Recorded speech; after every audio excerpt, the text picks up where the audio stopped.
So good morning and welcome to the second lesson of Secrets of the Bible. Today we're going to speak about a very famous story, a dramatic story. Maybe it's the children's favorite biblical story, right? The story of Noah and the flood. Wow, right? Some of us who've lived through Katrina maybe have a better sense of what's going on over here, right? A flood. Good morning, Lynn. I'm happy you were able to join. Good morning. Okay, so we're talking about Noah and the flood. We just began, Lynn, you're just in time. And we are getting ready for this exciting discussion. As we spoke last week, there are many stories in the Torah, in the Bible, that we've heard as children, whether we read some of the books, or whether we were in a Hebrew school, or we heard this from our parents, or in Bible class, whatever it was, we heard these stories. They're famous biblical stories, like we said last week, Adam and Eve. Obviously, who doesn't know about the story of Adam and Eve? Noah and the flood, we all know the story. There was Noah, there was bad people, God brought a flood, he built an ark, he saved, right? He saved some animals. We all know the story. And like I said last week, many of us hear the stories as youngsters. We hear the child version of the story. And that's it. And that remains with us for the rest of our lives. And that's the problem. The problem is we have a very immature or amateur understanding of these stories. What we have to do, and what we're doing today, is revisiting these stories and understanding it from an adult level. To analyze these stories, we're going to put on our biblical commentary glasses and analyze these stories, ask these questions, and try to get down to the bottom of it. What exactly is the meaning behind these stories? Are they fairy tales? Of course not. We believe in the Torah. There are true stories with a very deep, significant lesson to our lives. So what is the meaning behind these stories? And as we said last week as well, the approach that we are going to take is that we are going to understand the body of the story and as well the soul of the story, right? We explained that there is the body and the soul, and each one's dependent on each other, and we're going to study the actual story as it is written in the Torah, and then we're going to take a step back and we're going to analyze a deeper understanding, the soul, the spiritual aspect. What was the story behind the story? And when we understand that soul element of the story, we'll have a better understanding on what actually occurred and why it happened and how it happened, etc. So that is the general idea. Before we go into the story, I see that Mary is joining us. Welcome, Mary. Good morning. Okay. So before we get into the actual story of Noah and the flood, let me pose a question, okay? The question is as follows. We've all been through school. We've all had many different teachers throughout our lifetime, throughout our youth. And some teachers we loved, and some teachers we hated, right? We didn't like some teachers. They weren't good teachers. Obviously, there are many different types of teachers. Any teachers here? Got to be careful. Okay, so there are two types of teachers. And I want to ask you, which teacher would you think is a better teacher? Would you prefer? I'll give you a teacher like Einstein. A teacher, a professor who is smart as Einstein, knows everything. There's no question that they don't. They're a genius. They are world renowned. They are the ones who are always featured in the big papers, right? A very, very well-known teacher, an excellent teacher. There's nothing they don't know, and they could teach you and teach you and teach you the knowledge, the depth that they have. Amazing. You go into their class, and there's just a wealth of knowledge, and you're writing notes, and it blows your mind away. That's teacher A. Then there's teacher B. Teacher B is an average guy. Is not a genius of a man, doesn't have all the wealth of knowledge that the teacher A has. But what teacher B has is that talent to train students to think on their own. They give you the tools to work it through on your own. How to open the textbooks, how to read it, how to analyze it, how to understand it on your own. They're not throwing all that information at you as teacher A, because they don't have it necessarily, but they're giving you the tools. So when you walk out of their class, you don't have that wealth of knowledge, but perhaps if you work hard on your own, you'll be able to achieve it on your own. So teacher A, teacher B. Now, just give you just 1 minute if you want to unmute yourself. Which teacher would you prefer and why? Who's going to be the first? Okay, Anona. Can I say both? I take the Okay. twice. I take it once from Einstein and once from regular Joe, because you get that knowledge, but the important part is after you have that knowledge, can you work with it? Can you really understand it all? Whereas the second teacher teaches you how to understand it and you can implement it into your life or whatever you want to do. So I'm copping out and saying both. Both. Okay. I say Lynn. teacher B. I'm sorry? Teacher B. Teacher B. Okay. Lynn's going with teacher B. Okay, because Teacher ultimately A. we want the tools for life. Teacher A gives you a fish. Teacher B teaches you How to fish. to fish. Exactly. And Exactly. so you become independent. Okay. Okay. I love that. Anyone else have a comment or question? I think personally, B, because teacher A would intimidate me too much. Too much for me. I hear you. I hear you, Okay. Michael. Okay, so we Yeah, have, maybe, I don't know if you, like Susan's father, he was so brilliant, but he intimidated me because he was so smart. so too much of a genius. Yeah. Did. I hear you. I hear you. You Big did. comments over here. Great. This is true, Michael. Yeah. Okay, good points over here. So we have Anona who's saying both. I mean, there's something to say about A, because obviously the wealth of knowledge. Then obviously, but you also want B, because you want to be able to move on when you leave the class to kind of walk away with something that you could achieve on your own. Lynn is focusing primarily on B, as is Michael. Okay, let's leave this on the back burner. Okay, we're going to get to this. We're going to get to this. Now let's get into the story of Noah, and we're going to see how this is really, like I said, the beauty about this course, and like I mentioned, the JLI, the Jewish Learning Institute, they put this together. The beauty of this is that they take these seemingly abstract stories that have nothing to do with anything, with the story of Noah and the flood, right? It's a nice story that happened way back when, but they show how this is so relatable and this is so practical to our lives today in so many different ways.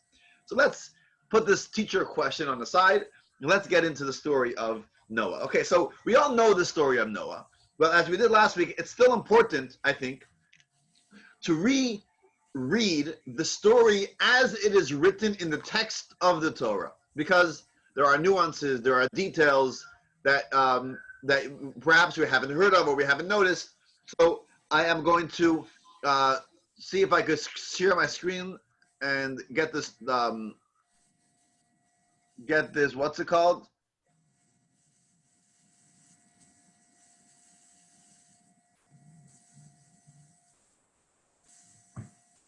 See if the sound comes through. Please let me know if the sound comes through so we can watch a video of the story.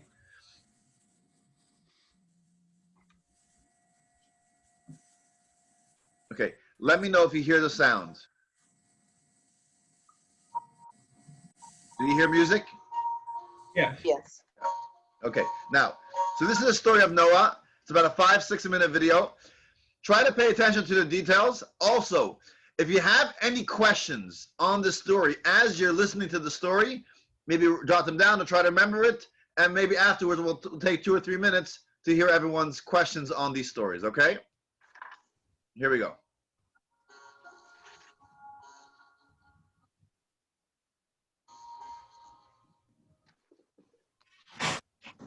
Hi, Oren. Genesis, right? Just be quiet.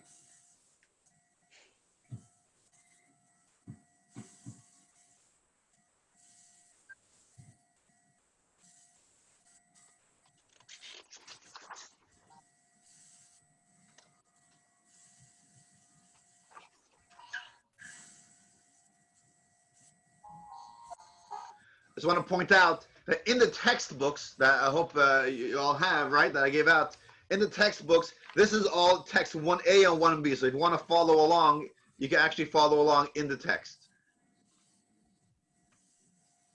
For those who don't have the textbook, I know David and Mary, you didn't get it yet. We will get it to you, God willing, this week.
Okay.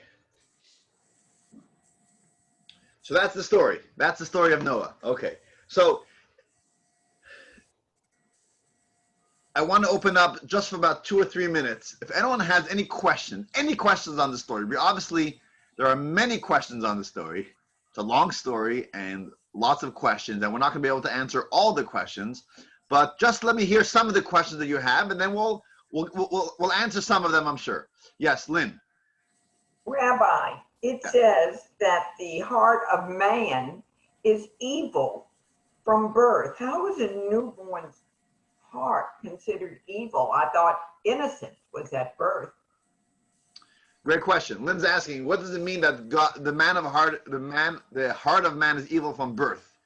That's a good question. That's a great question. I think the answer maybe is that we have tendencies that are natural to us, that we have to overcome. Not to say that an infant, a child, is evil, but they have evil within them. Meaning, if we don't shape them well, they're naturally going to be just egoistic. They're going to be just indulging in pleasures, right?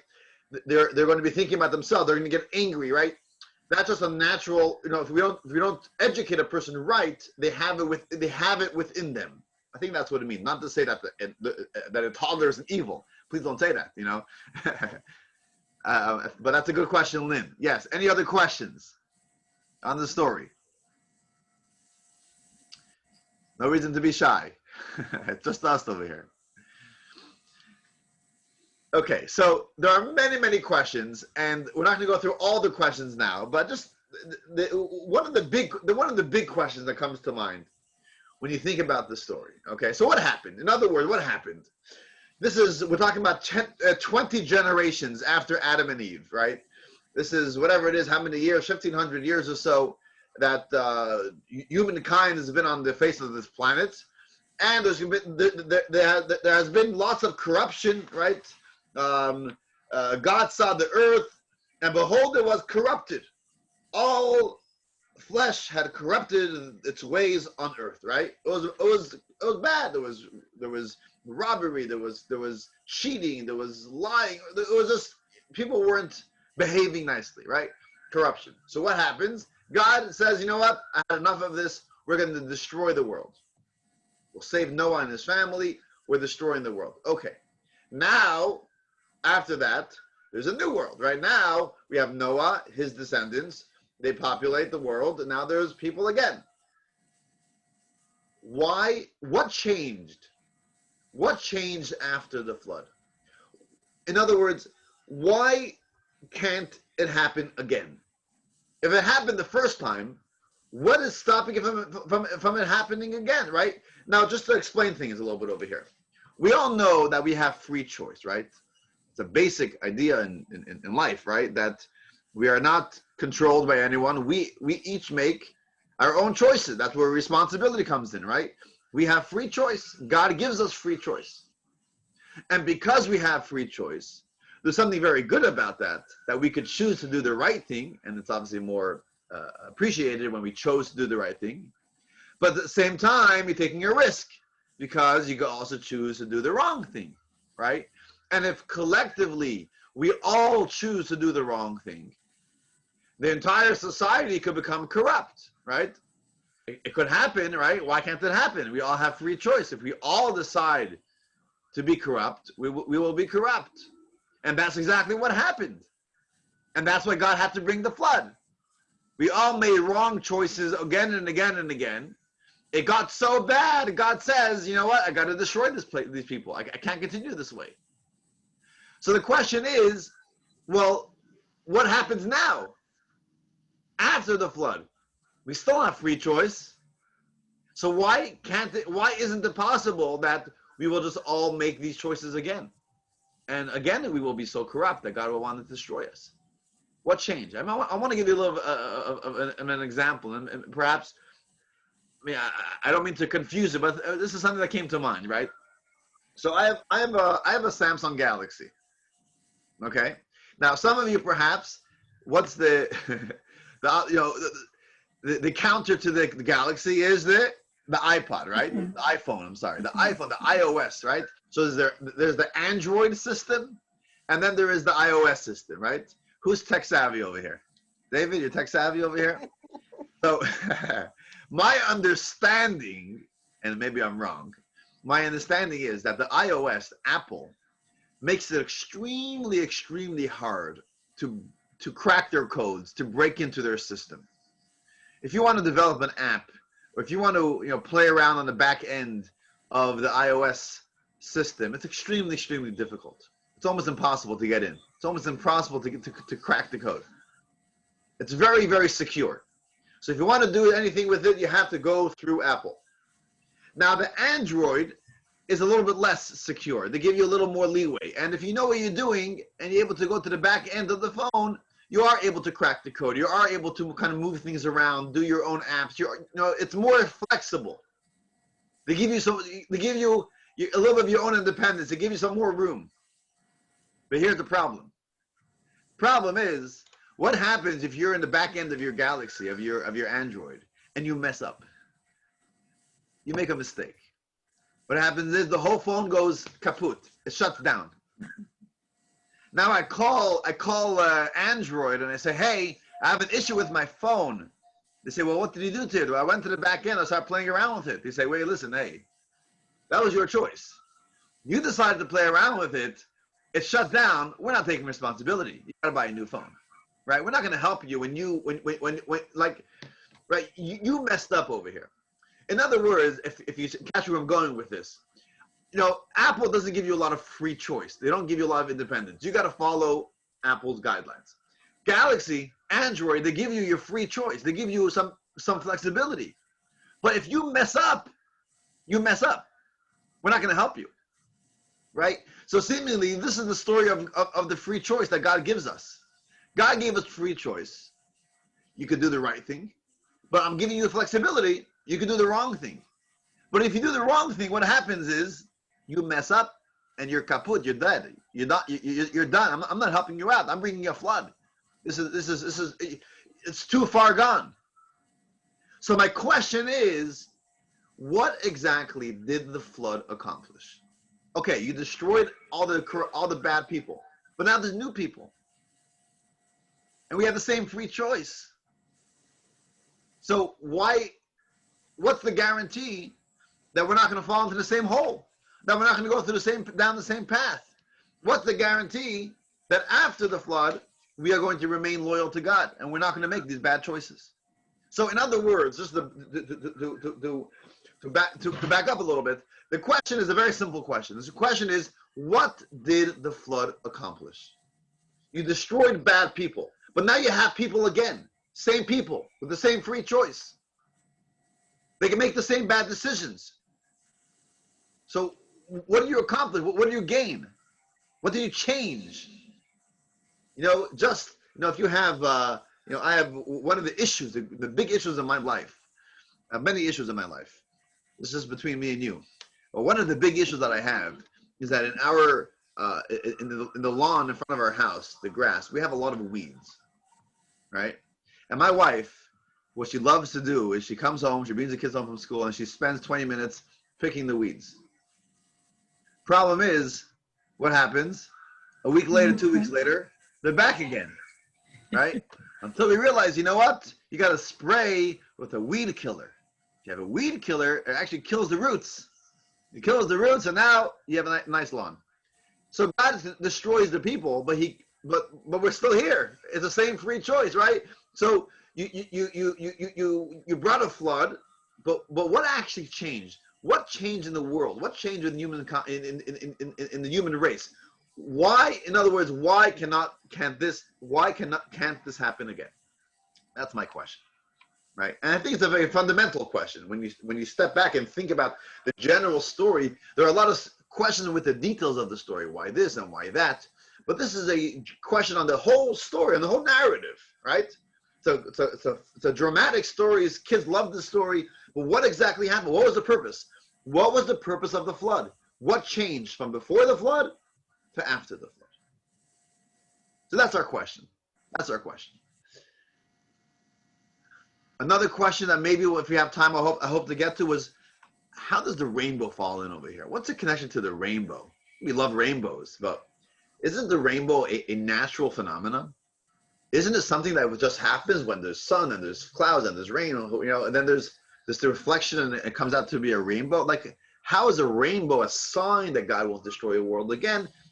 What's going on over here? So hopefully we'll have time to get to the rainbow. Many, many other questions as well, but we're going to leave it to these questions because time is short. Any questions or clarifications on this before we go further?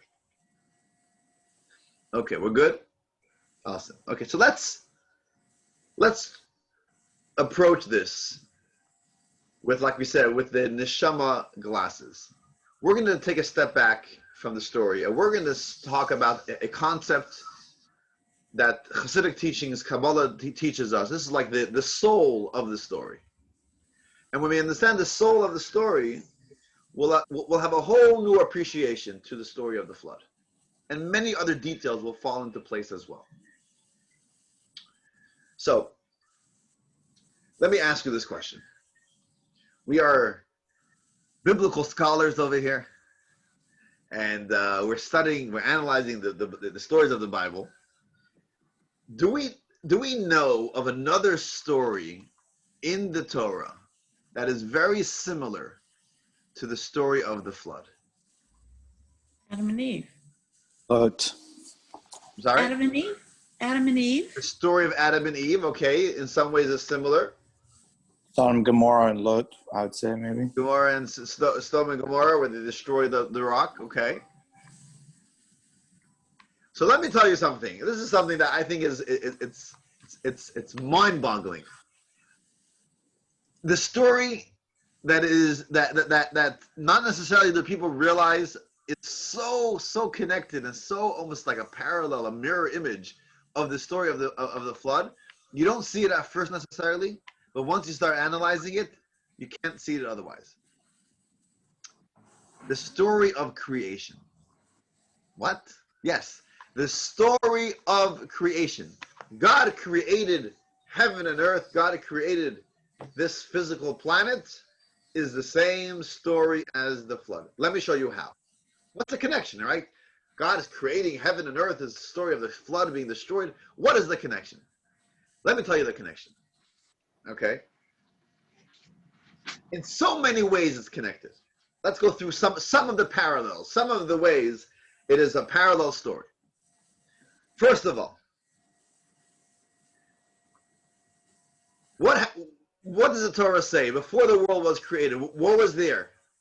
Before we had planet Earth, what was here? The Torah says there was water.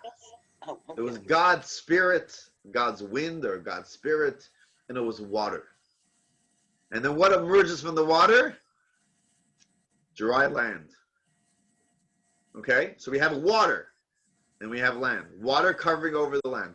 Let me read text 3. If you have the textbook, it's on page 46. And this is text 3. This is from Genesis, okay? Right at the beginning of creation. What does it say? It says, the earth was desolate and void, and darkness was on the face of the watery depth, and the wind of God hovered upon the surface of the water. Okay? We have the wind of God, we have the water.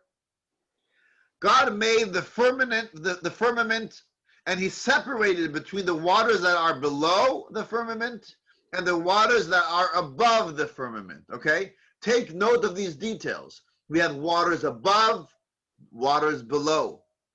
And God said, the waters below the heavens shall pool in one place, and the dry land shall be seen, and it was so. Okay? That's a lot of parallels right there. Okay? We have the idea of everything submerged in water. We have the wind or the spirit of God. There's a wind of God involved in the story. There's the idea of the waters above, the waters below. We have the water, the physical waters receding, and the dry land becomes exposed and habitable, right?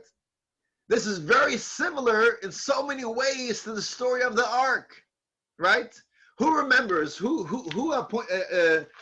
noticed in line 55 of the verses earlier? In line 55, it says, "And God made a wind pass over the earth." There was a wind before the water receded in the story of the flood. On page in line 43 and 44 in the verses of the story, it says, "All the well springs of the great deep split open, and the hatches of the heavens were open."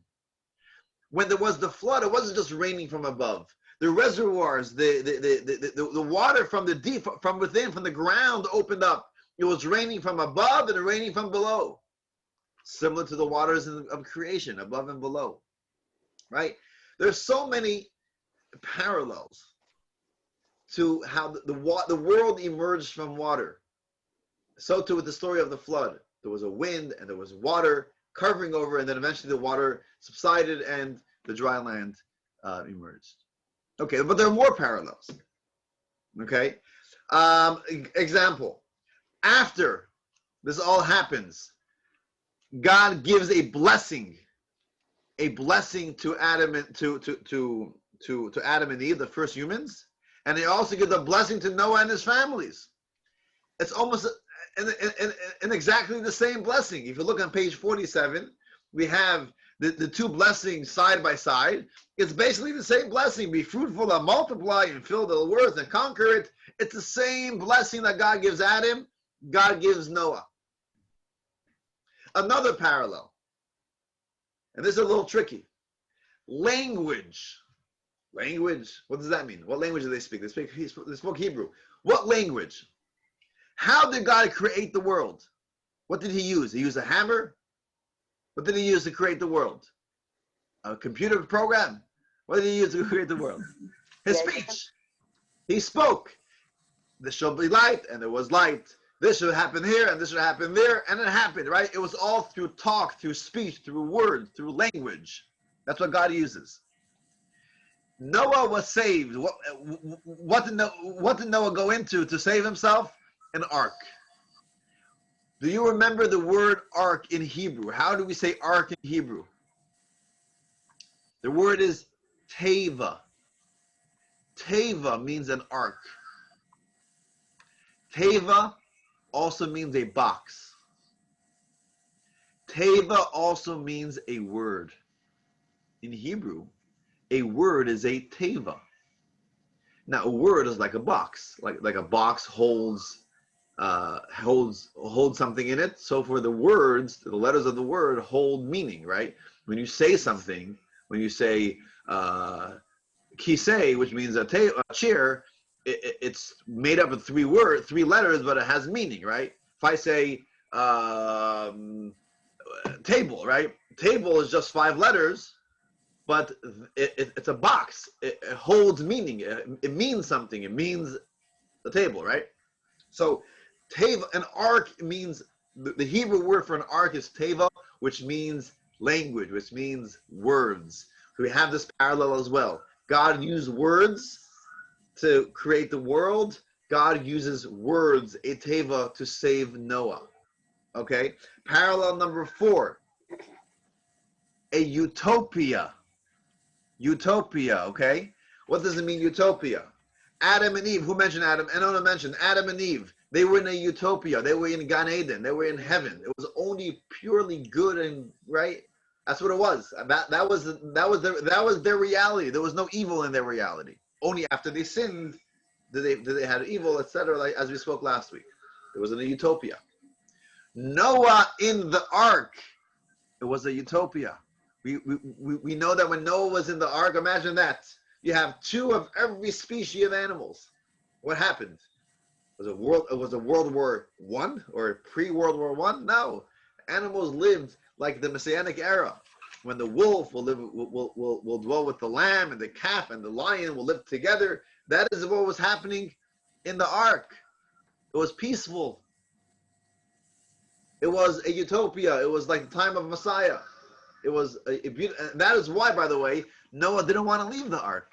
I don't want to leave the ark because I'm having such a great time over here, right? Utopia. You had it in the story of creation. You have it in the story of Noah. Another interesting parallel. You have how many children that Adam and Eve have? Do you remember? 3. Exactly. You had Cain, Abel, Hevel, and Seth, Shase, right? 3 sons. How many sons did Noah have? 3 sons. Shem, Ham, and Japheth, right? So we have a lot of parallels over here, okay? So just to quickly go through the parallels on the screen, let me see if I can get it.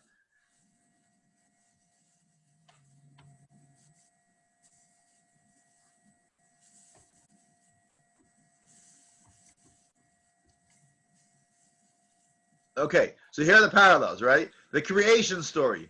World emerges from water, new world emerges from water after the flood. Creation story, created by 10 utterances.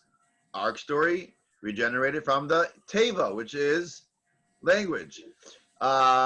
Blessing and missions to Adam to be fruitful, blessing to missions to Noah to be fruitful, right? The same type of blessing. Original utopia, Garden of Eden. Original utopia, Messianic Ark, right? Creation story, had a Cain, Abel, and Seth. Ark story, Shem, Ham, and Japheth, right? Also 3 children. So very, very, very similar stories. Okay, now, where am I going with this? Where am I going with this? What I'm doing with all this is, when we see this parallel between this story and the creation story, there's a message over here. What's the message? The message is we have to rebrand, we have to rethink and understand what was the story of the flood.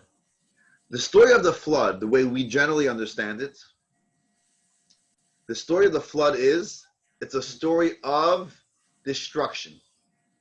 There was a terrible time, there was terrible corruption. God says, I am going to destroy the world. It's a story of destruction. Once we understand how this is so parallel, so connected, so a mirror image of the story of creation, what the Torah is telling us, the story of the flood is a story of creation. It's creation 2.0. It's not destruction. It's recreating the world. That's what the story is. Now, what does that mean? We have to develop this thought. What does this mean? So here, I want to get into the meat of things. And this is real, Hasidic study or Kabbalah study. So I want to take a moment to leave the story of Noah for a moment again. And I want to talk about relationships. And here we're going to touch upon the opening question about the 2 teachers. Okay? I want to spend a few minutes now to talk about relationships. And if we better understand the dynamics of a relationship, we can also understand the story of the flood and what happened before the flood and what changed through the flood and what happens after the flood. And obviously how this is very relevant to our lives as well. So obviously God created the world not just to create the world, but God wants a relationship with us. He wants to have a relationship. Now obviously God is higher up. God is infinite. God is high and we are low. Low in the sense of we are finite. We are distant from God. But God wants a relationship. So I think a good analogy for this relationship would be the analogy of a relationship between a student and a teacher and a student, or a parent and a child. So it's not 2 equals necessarily. It's not 2 friends. It's a teacher who knows more than the student, or a parent who knows more than a child. But nevertheless, there's a relationship over here, right? There's a relationship. So, as I mentioned, there are 2 types of teachers. Okay, and to make it just a little more personal for me, I think you all know that I am a moihel, right? I do circumcisions, I do brisim, I'm a moihel. So my father's a Moil, my grandfather, my great-grandfather. I'm a fourth generation Moil. But if you're born into a family of a Moil, it doesn't mean you know how to do a bris, right? If you say, oh, this guy, his father was a doctor, his grandfather, his great-grandfather, I'm for sure going to take him. But wait, he didn't go to school. He never studied. You obviously got to study, right? It doesn't come naturally. So when I was doing my training, my formal training in Israel, so I was doing a lot of research because there are different programs, different teachers, different programs you could go to. So I was doing some research. And when I found that there were two very good programs, top mohels in Israel that teach students how to do a bris. One of them, I'm not going to mention names, one of them is literally the top mohel in all of Israel. He's doing probably 8, 9 circumcisions a day. He drives around the entire state of Israel, and he's an excellent mohel. He's an excellent mohel, almost like a machine, like a robot. He does it, and it's. I mean, I've seen his bris, amazing. You can't get a better mohel, the best mohel.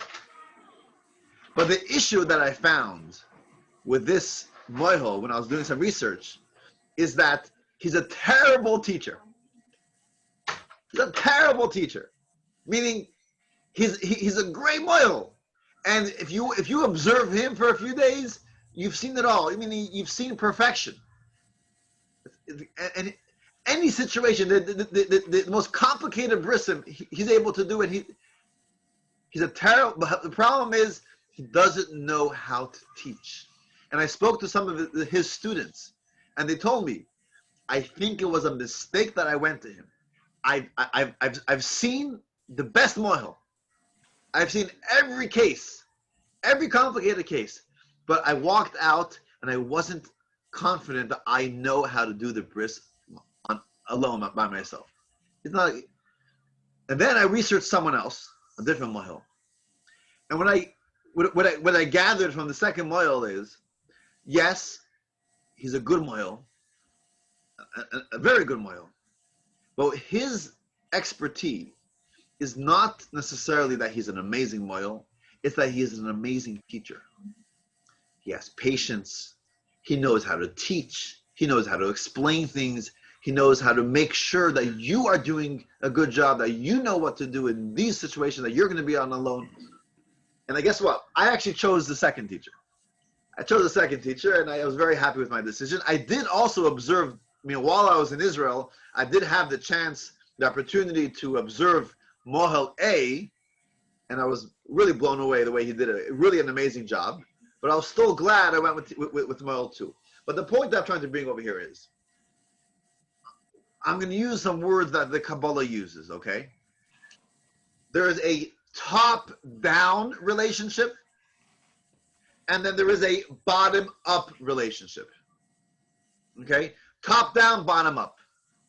What's the difference? A top-down relationship is the teacher teaches. The teacher is shining, and you're there, and you are receiving everything, and you're receiving so much. It blows you away. It's amazing. It's like a utopia. It's amazing. And you can't get this anywhere else. The knowledge, the information that you're getting through this professor, through Einstein's classes, you can't get anywhere else. Second to none. But it's very top down because nothing changed within me. I remain the same. I just have now more information in my head. It's a top down relationship. While I'm in it, while I'm in class, while I'm taking the course, there's nothing greater.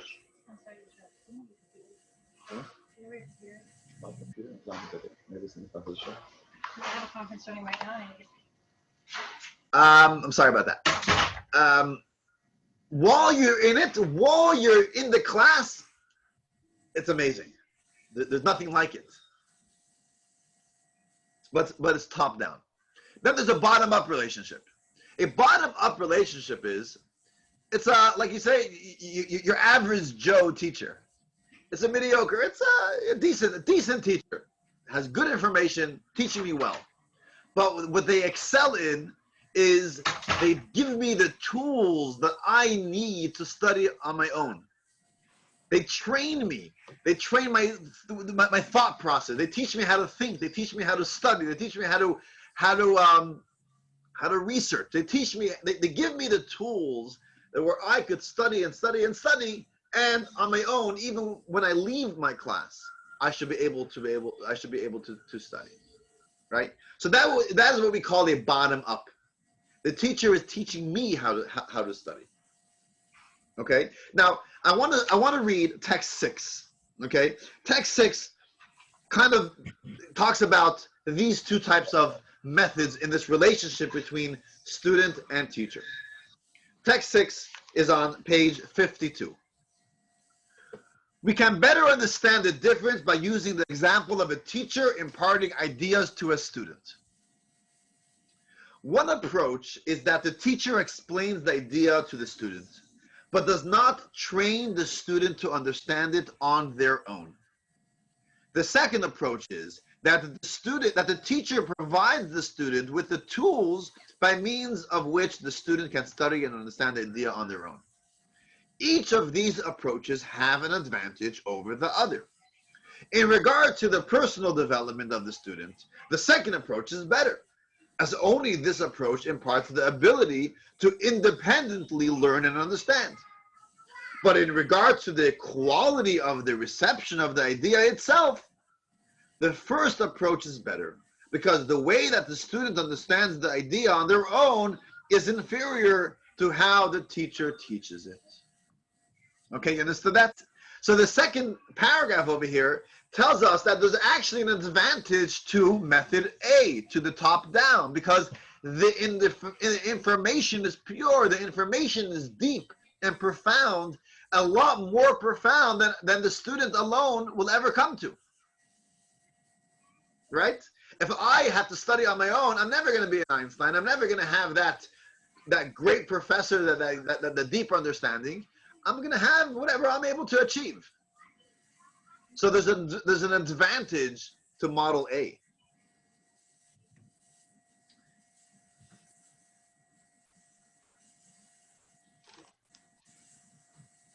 Perhaps I give you another analogy, okay, to explain this. Another analogy. And it's basically explaining the same idea, but perhaps another analogy will kind of look at it from a different angle a little bit, but it's the same idea. We'll talk about family business, right? I think we mentioned this idea last week as well. Family business, okay? So someone is born into a family business. I'm sorry, someone builds his own business, right? They work sweat and blood. They work many, many years. They build up a very successful business. It's a multi-million-dollar business, very, very successful. What is a parent's dream? I worked very hard, or together we worked hard for 20, 30, 40 years to build up this business. It's a small business, but it's very successful. What do I want? I want that my child or my children should take over the business. It should stay in the family. That when I have to retire, my son, my daughter should take over. And they should be running the business. They should be the CEO of the business. And perhaps many years later, my grandchild, right, the third generation, right? Every once in a while, you go to, here in New Orleans, you have that a lot of family businesses. You go to a business, the third generation business, second generation business, it's been in the family for many years. A parent wants the child to take over the business. Now, that is top down. Why is it top down? Because I spent the 40 years sweating for the business. The child comes into a successful business. All they have to do is take over the reins and continue going, right? Continue the successful business. So they have received everything on the golden platter. They don't know necessarily how to build a business. They just have a business that was given to them. And now they got to take over. And that is why, by the way, I think statistics show that family business usually lasts about 3 generations at most. Usually after 3 generations, either someone else takes over, or it goes public, whatever, or it falls apart. Because ultimately,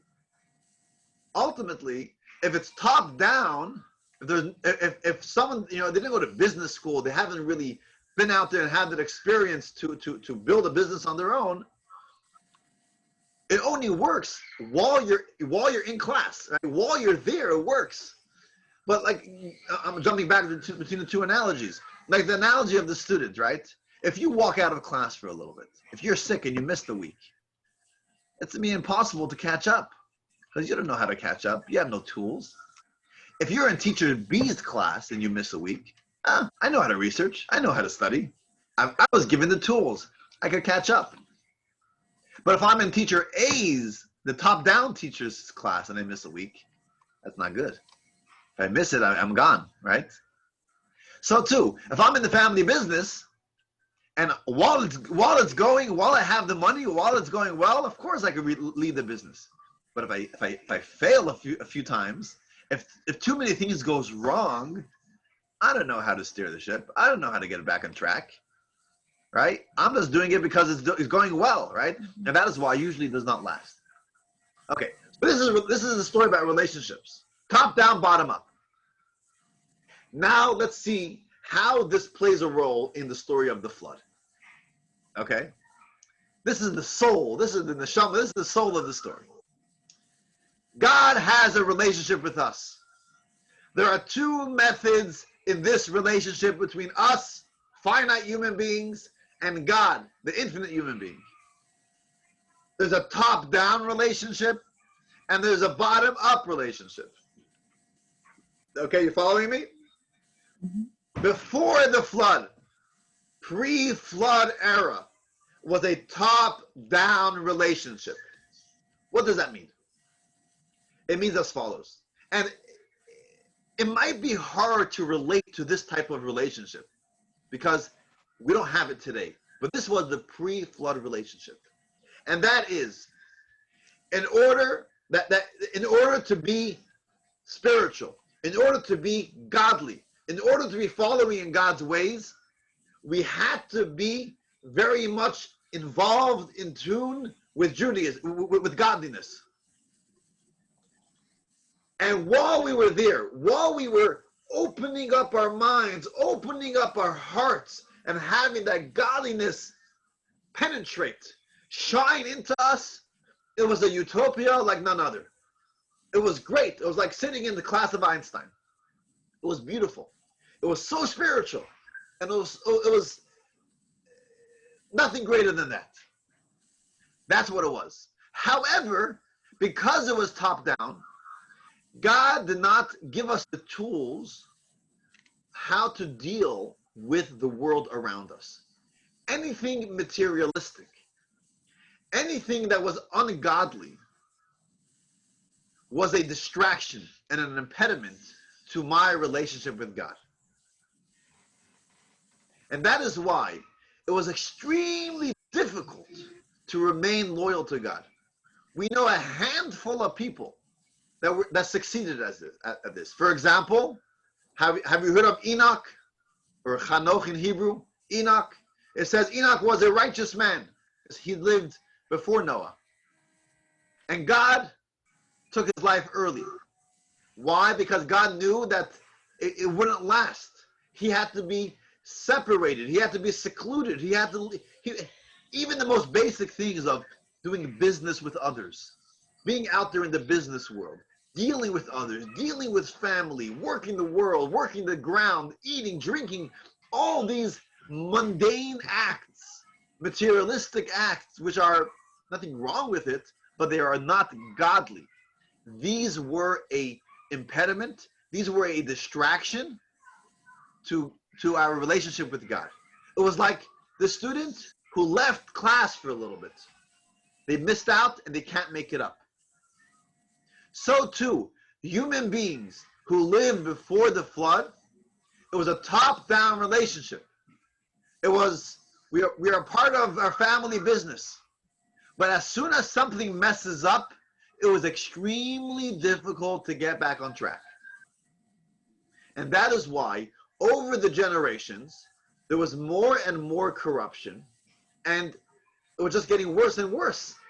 They were not able to steer back on track.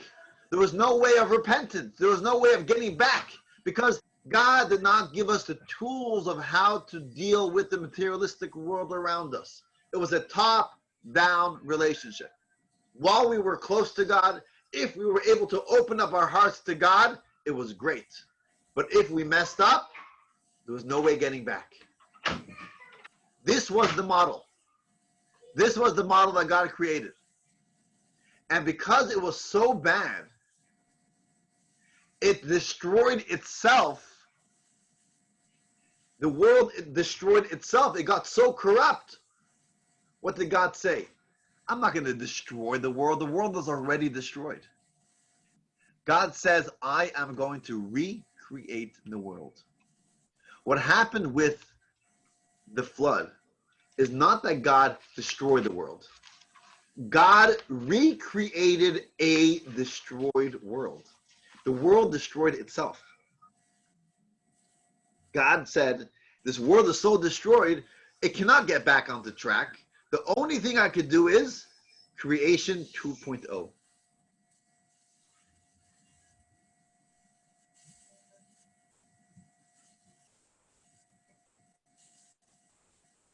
I got to recreate it. And when I recreate it, I have to give it the tools it needs to maneuver, to get around this, materialistic world around us. And even if someone messes up, there's always a second chance. So before the flood, there was no second chance. After the flood, now we have those tools needed for it. Okay? I want to read this in text 7. I think this is beautifully brought out in text 7. Okay? We're on page 54.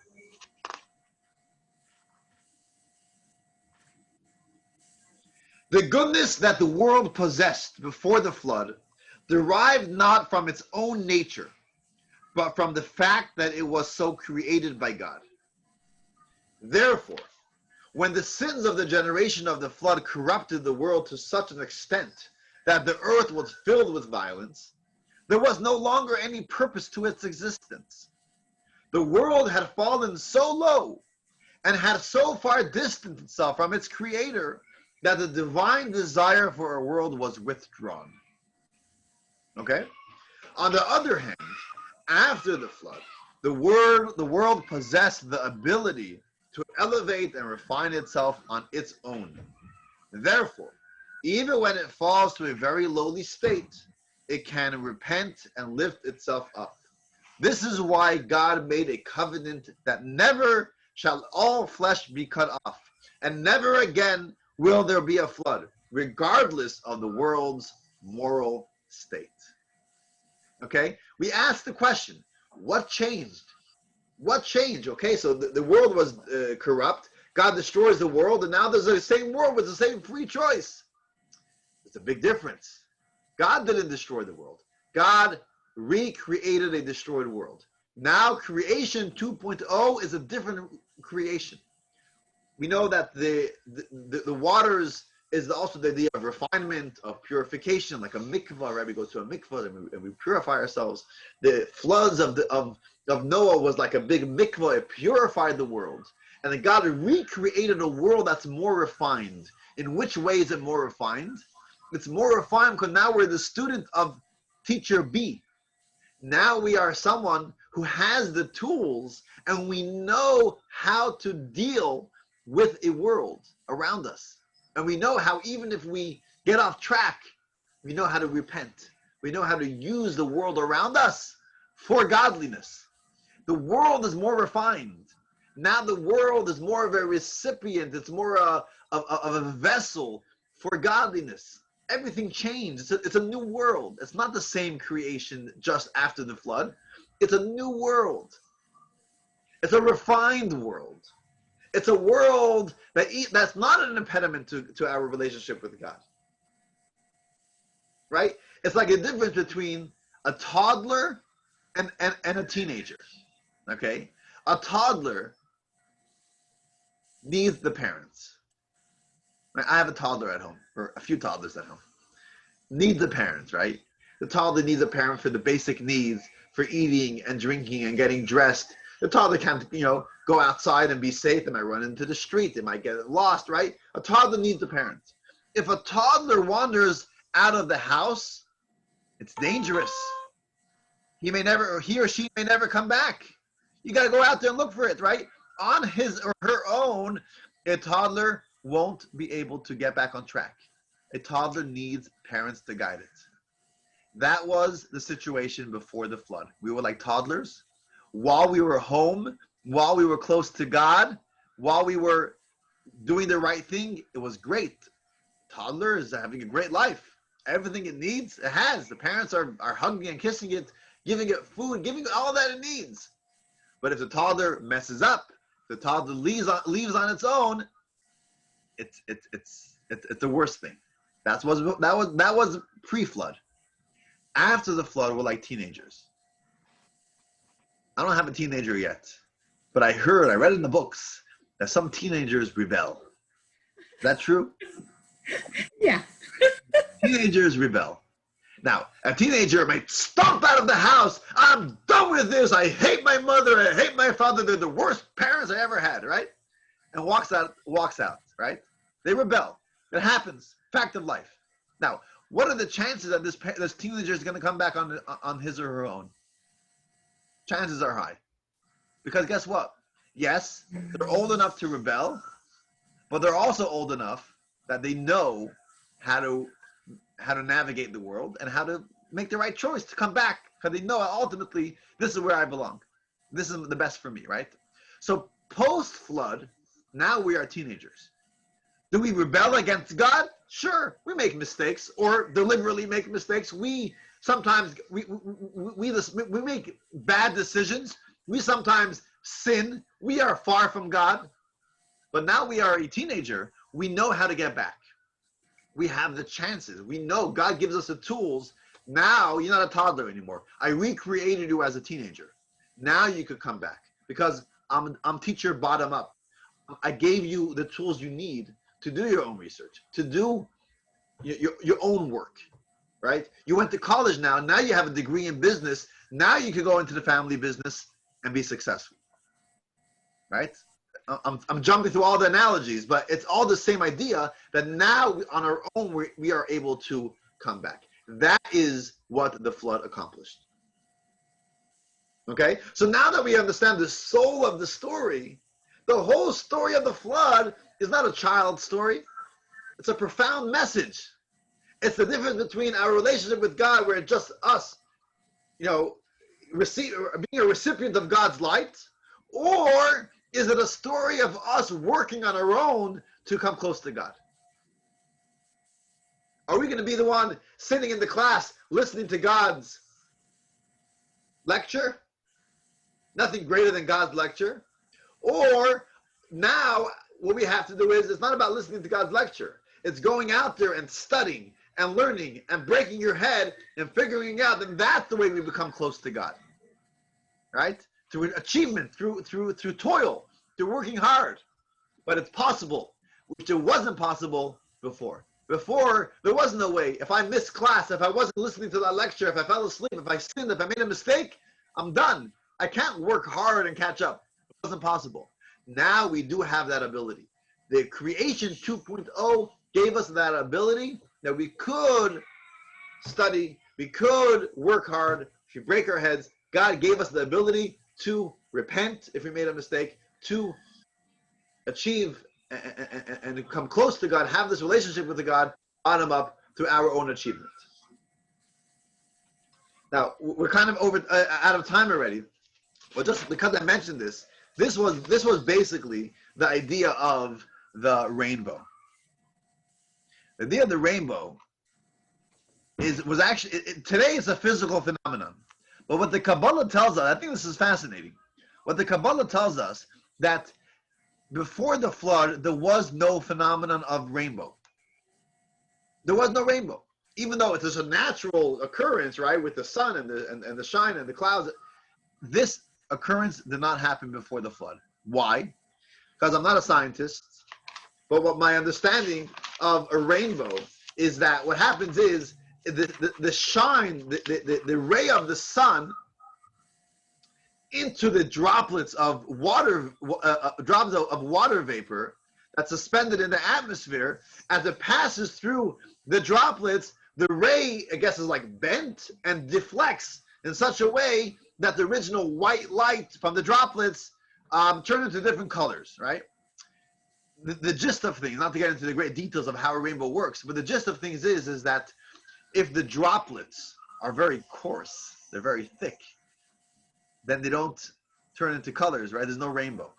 There has to be some type of a refinement to these water droplets in order for it to express the white light into different colors, so to see a rainbow.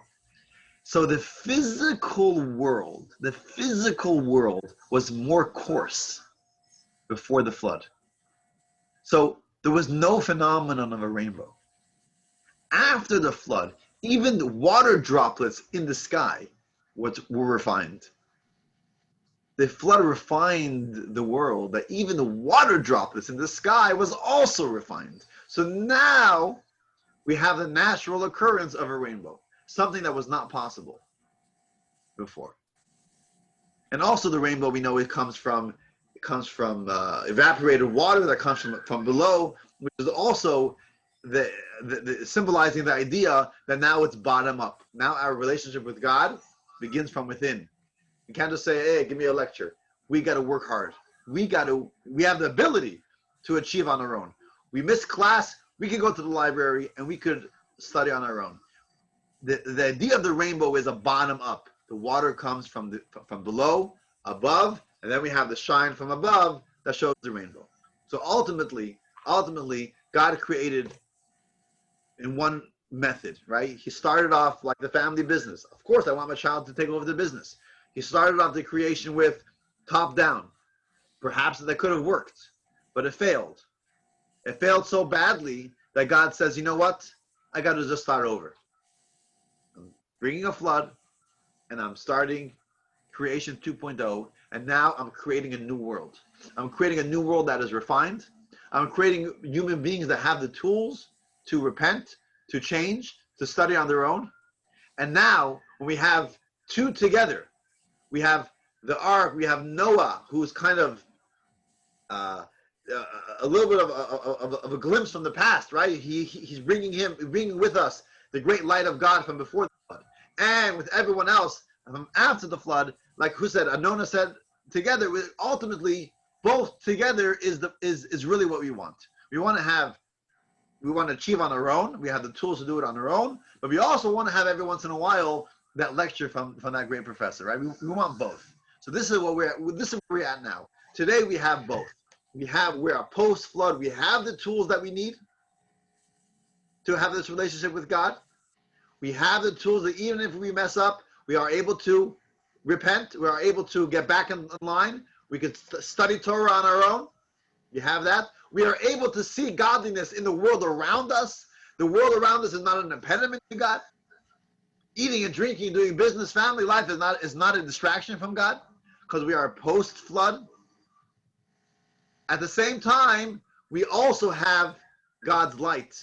We have the Torah. We have God's shining into our lives that guides us how we should achieve God on our own. So what is the important life lesson to our lives today? Our lives, I think what we could say is that we have two times and two eras in our life, in our day. We have most of our day where we are seeing God in the materialistic life, seeing God in the mundane. When we are eating, it's part of seeing God. When we are drinking, it's part of seeing God. When we are sleeping, when we are doing business, when we are on vacation, when we are relaxing, whatever we do, it's not a distraction from God. It was pre-flood. Post-flood, these are not distractions. These are part of our relationship with God. If we eat properly, with the right intent, and we say, you know what, I need energy to serve God. I need energy to do this. I need, right? If we're focused on doing everything because this is the right thing to do, because I'm not doing it for selfish reasons. I'm not doing it just because, I'm doing it properly, godly. It's not an impediment to God. That's A. At the same time, we also want to have a little bit of teacher A. We also want to have a little bit, every once in a while, a lecture from Einstein. And that is the few minutes a day that we spend on directly talking to God. Whether that's praying every morning, whether that is studying some Torah every day. Those few moments a day that I say, you know what? Yes, God is in everything that I do. But at the same time, I want to have a little bit of a glimpse of pre-flood God. I'm going to take 5 minutes every morning with my prayer book and say some prayers with no distractions. That is a top-down God. But for a few minutes a day, I want a top-down God. I want to have a top-down relationship with God for 5-10 minutes a day. The rest of the day, it's a bottom-up. The rest of the day, I'm going to see how in every area of my life, I see how it's godly. That is the class for today, and I think that's a new understanding on the story of Noah and the flood. So the class is over now. If you have any questions, of course, I'm here as long as you have questions. I'm always happy to answer. Next week, we'll continue. Now, as I mentioned, it's going to be a 5-week course. For various reasons, I'm not able to do a 6-week course this time. So we're going to skip the next lesson, lesson 3 in the book. We're going to skip. We're going to go to lesson 4. So lesson 4, which is obviously our lesson 3, is going to be next week. And it's called Joseph and His Brothers. I think it's a very interesting story. The story of Joseph and his brothers. We'll understand that as well from the secrets of the Bible, the secret of the story. So that will be next week, same time, 10:30 a.m. Thank you so much all for joining. Thank you, Rabbi. Thank you. Thank you. Thank you. Good seeing you, Anona. Thank you. Good seeing you, Michael.